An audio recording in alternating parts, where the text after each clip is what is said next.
नमस्कार बंधुरा আমি আজকে আপনাদের রান্না করে দেখাবো চিকেন বাটার মশলা কারি। তো চিকেন বাটার মশলা কারি রান্না করার জন্য দেখতে পাচ্ছেন এখানে আমি 1 কেজি চিকেন ধুয়ে পরিষ্কার করে নিয়েছি। এখন এর মধ্যে দিয়ে দিচ্ছি হাফ চামচ কাশ্মীরি লঙ্কার গুঁড়ো, স্বাদ মতো নুন আর দিয়ে দিচ্ছি 3 চামচ মতো টক দই। এবারে টক দই, নুন আর লঙ্কার গুঁড়োর সঙ্গে এই চিকেনটা খুব ভালো করে মাখিয়ে নিতে হবে। এর মধ্যে কিন্তু আর কোনো মশলা দেওয়ার দরকার নেই। দেখুন মাংস কিন্তু আমি খুব ভালো করে মাখিয়ে নিয়েছি। এবারে একটা ঢাকা দিয়ে এই মাংসগুলো 10 থেকে 15 মিনিট রেস্টের জন্য রেখে দিতে হবে। এখন একটা কড়াইতে দিয়ে দিচ্ছি 1 চামচ বাটার। বাটারটা যখন ভালো করে গলে যাবে তখন এর মধ্যে দিয়ে দিচ্ছি কিছু কাজু বাদাম। কাজু বাদামগুলো কিন্তু আমি একটু ধুয়ে নিয়েছি, দিয়ে দিলাম। তার সাথে দিয়ে দিচ্ছি একটু আদা আর দিয়ে দিচ্ছি 3টে পেঁয়াজ, 2টো রসুনের কোয়া, তার সাথে দিচ্ছি একটা টমেটো কুচি, 3 টুকরো দারচিনি, 6-7টা শুকনো লঙ্কা, কিছু লবঙ্গ, 2টো তেজপাতা, একটুখানি কাসুরি মেথি, দিয়ে দিচ্ছি একটুখানি কালো এলাচ, 4-5টা সাদা এলাচ, 10-15টা গোলমরিচ, দিয়ে দিচ্ছি একটু জয়ত্রীর ফুল, 1 চামচ মতো গোটা ধনিয়া, সবশেষে এর মধ্যে দিয়ে দিচ্ছি একটু গোটা জিরা। এবারে গ্যাসের ফ্লেমটা মিডিয়ামে রেখে 1 থেকে 2 মিনিট একটু ভেজে নিতে হবে। দেখুন 2 মিনিট মতো সবকিছু কিন্তু আমি খুব ভালো করে ভেজে নিয়েছি। এখন এর মধ্যে দিয়ে দিচ্ছি 2 বাটি জল। জলটা দিয়ে দেবার পর ভালো করে এই মশলার সঙ্গে মিশিয়ে দিয়ে এর মধ্যে দিয়ে দেব স্বাদ মতো নুন আর দিয়ে দিচ্ছি হাফ চামচ হলুদের গুঁড়ো। এবারে নুন আর হলুদটা এই মশলার সঙ্গে ভালো করে মিশিয়ে দিয়ে একটা ঢাকা দিয়ে 5 মিনিট রান্না করে নিতে হবে। 5 মিনিট পর আমি উপর থেকে ঢাকাটা তুলে নিচ্ছি। আর দেখুন সব মশলা কিন্তু বন্ধুরা খুব ভালোভাবে সেদ্ধ হয়ে গেছে। এবারে গ্যাসের ফ্লেমটা বন্ধ করে দিয়ে এই মশলাটা ভালো করে ঠান্ডা করে নিতে হবে। ওদিকে মশলাটা ঠান্ডা হতে হতে বন্ধুরা এদিকে আমি ওই কড়াইতে দিয়ে দিচ্ছি আরও একটুখানি বাটার। যেহেতু এই রান্নাটার মধ্যে তেল ব্যবহার করা হবে না, তার জন্য কিন্তু বাটারের পরিমাণটা একটু বেশিই দিতে হবে। যখন দেখবেন বাটারটা খুব ভালোভাবে গলে গেছে তখন এর মধ্যে দিয়ে দিতে হবে আগে থেকে মাখিয়ে রাখা সেই চিকেন। তারপর গ্যাসের ফ্লেমটা মিডিয়ামে রেখে এই চিকেনটা বাটারের সঙ্গে ভালো করে একটু কষিয়ে নিতে হবে। তবে বন্ধুরা কষানোর সময় অবশ্যই একটুখানি আদা বাটা আর একটু রসুন বাটা দিতে ভুলবেন না। এবারে সব কিছু দিয়ে খুব ভালো করে এই চিকেনটা কষিয়ে নিতে হবে।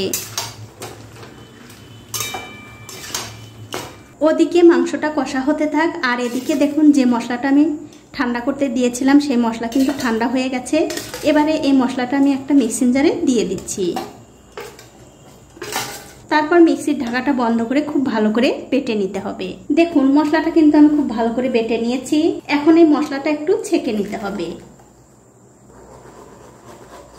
দেখুন মশলাটা কিন্তু আমি খুব ভালো করে ছেঁকে নিলাম। আর বন্ধুরা মশলাটা যখন আমি মিক্সিতে বেটে নিই তখন কিন্তু আমি এর মধ্যে সামান্য একটু জল দিয়ে বেটে নিয়েছি। এটা কিন্তু হয়ে গেছে। আর এদিকে দেখুন চিকেনটাও কিন্তু খুব ভালোভাবে কষানো হয়ে গেছে। আর বন্ধুরা যখন আপনারা চিকেনটা কষাবেন, চিকেন কষানোর সময় কিন্তু অনেকটা জল বেরোবে, সেক্ষেত্রে কিন্তু আপনারা গ্যাসের ফ্লেমটা বাড়িয়ে দিয়ে এই চিকেনটা কষিয়ে নেবেন। এখন আমি মাংসগুলো অন্য একটা পাত্রে তুলে নিয়ে ওই কড়াইতে দিয়ে দিচ্ছি আগে থেকে করে রাখা সেই মশলাটা।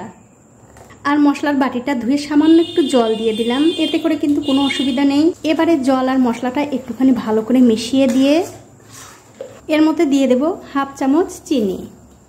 এবারে চিনিটা এই গ্রেভির সঙ্গে ভালো করে মিশিয়ে দিয়ে যখন দেখবেন এই গ্রেভিটা ফুটে উঠেছে তখন এর মধ্যে দিয়ে দিতে হবে সেই চিকেনগুলো দিয়ে দেবার পর এই মশলার সঙ্গে খুব ভালো করে মিশিয়ে দিয়ে আবারও ঢাকা দিয়ে 5 থেকে 7 মিনিট রান্না করে নেব। 7 মিনিট পর আমি ঢাকাটা তুলে নিচ্ছি। তুলে নিয়ে এই চিকেনটা আমি আবার একটু হালকা হাতে নাড়াচাড়া করে দিচ্ছি। আর বন্ধুরা এই যে আমি 7 মিনিট রান্না করেছি গ্যাসের ফ্লেমটা কিন্তু লো টু মিডিয়ামে ছিল। দেখুন চিকেনটা কিন্তু প্রায় হয়েই গেছে। এখন আমি সবশেষে এর মধ্যে আরও একটু বাটার দিয়ে দিলাম। এতে করে কি হবে, মশলার যদি কাঁচা গন্ধ থাকে সেই গন্ধটা কিন্তু চলে যাবে। আর দিয়ে দিচ্ছি এখানে একটু গুঁড়ো দুধ। আমি খুব ভালো করে একদম ক্রিমের মতো করে গুলিয়ে নিয়েছি, সেই দুধ দিয়ে দিলাম। আপনাদের ঘরে যদি ক্রিম না থাকে তাহলে কিন্তু অবশ্যই আপনারা এরকমভাবে গুঁড়ো দুধ খুব ভালো করে ঘন করে গুলিয়ে তারপরে দিয়ে দেবেন, এতেও কিন্তু ক্রিমের কাজটা করবে। এখন আমি সব কিছু মিশিয়ে আরও 1 মিনিট মতো রান্না করে নেব। আর আমার এই ছোট্ট চ্যানেলটি যারা সাবস্ক্রাইব করেছেন তাদেরকে অনেক ধন্যবাদ। আর যারা সাবস্ক্রাইব করেননি তাদেরকে সাবস্ক্রাইব করে নেওয়ার অনুরোধ রইল। দেখুন সবকিছু কিন্তু আমি খুব ভালো করে মিশিয়ে দিলাম। মিশিয়ে দেওয়ার পর আরও 1 মিনিট মতো কিন্তু আমি খুব ভালো করে রান্না করে নিয়েছি। এবারে গ্যাসের ফ্লেমটা বন্ধ করে আপনাদের একটু পরিবেশন করেও দেখাচ্ছি। তো এই দেখুন বন্ধুরা, হয়ে গেছে আমার চিকেন বাটার মশলা রান্না করা। এভাবে চিকেন বাটার রান্না করে কিন্তু আপনারা রুটি, লুচি, পরোটা, ফ্রাইড রাইস, পোলাও সবকিছুর সঙ্গে খেতে পারবেন। খেতে কিন্তু দুর্দান্ত হয়। তো বন্ধুরা, আমার আজকের এই রেসিপিটা আপনাদের কেমন লেগেছে? যদি ভালো লেগেই থাকে অবশ্যই একটা লাইক, কমেন্ট আর শেয়ার করতে ভুলবেন না।